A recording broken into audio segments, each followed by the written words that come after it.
This channel does not promote any violent, harmful, or illegal activities. All content provided by this channel is meant for an educational purpose only.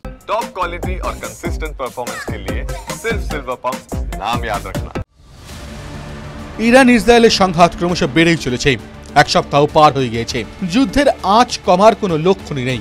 এই সংঘাত নিয়ে বাকি দেশের চিন্তা একটাই, তেলের দাম বেড়ে যাবে। অপরিশোধিত তেলের দাম বাড়লে পেট্রোল ডিজেল থেকে শুরু করে নিত্য প্রয়োজনীয় সামগ্রীর দাম বাড়বে। ভারতেও কি একই পরিস্থিতি হবে? উত্তর দিলেন কেন্দ্রীয় পেট্রোলিয়াম মন্ত্রী হরদীপ সিং পুরী। কেন্দ্রীয় মন্ত্রী হরদীপ সিং পুরীর কথায় ভারতের তেলের যোগানে কোনো টান পড়েনি। বিশ্বের বাজারে তৈলজাত পণ্যের দাম নিয়ন্ত্রণে রয়েছে। 13 জুন থেকে সংঘাত শুরু হয়েছে ইরান ইসরায়েলে। দুই দেশই একে অপরের উপরে লাগাতার গোলাবর্ষণ করে চলেছে। বিশেষজ্ঞ থেকে সাধারণ মানুষের একটাই আশঙ্কা, মধ্যপ্রাচ্যের এই সংঘাতে তেলের দাম বাড়বে। তবে এদিন কেন্দ্রীয় মন্ত্রী এক সাক্ষাৎকারে জানান, বর্তমানে বাজার পরিস্থিতি নিয়ন্ত্রণেই রয়েছে। হরদীপ সিং পুরী বলেন, সরকার আত্মবিশ্বাসী যে আমরা এই অস্থির সময়ের মধ্যে থেকে বেরিয়ে আসতে পারবো।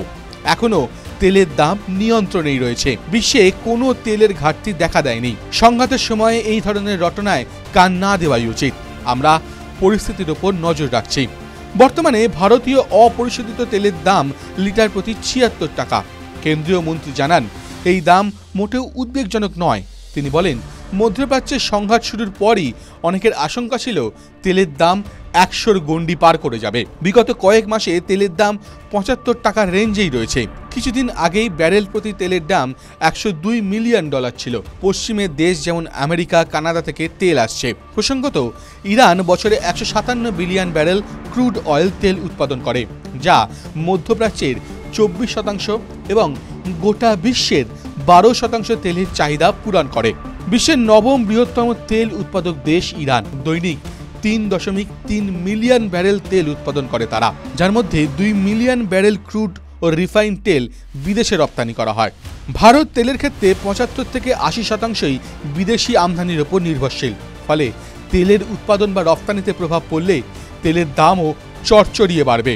যদিও কেন্দ্রীয় মন্ত্রী জানিয়েছেন, যেহেতু ভারত ইরান বাদেও একাধিক দেশ থেকে তেল আমদানি করে, তাই যোগানে ঘাটতি পড়বে না। TV9 Bangla digital.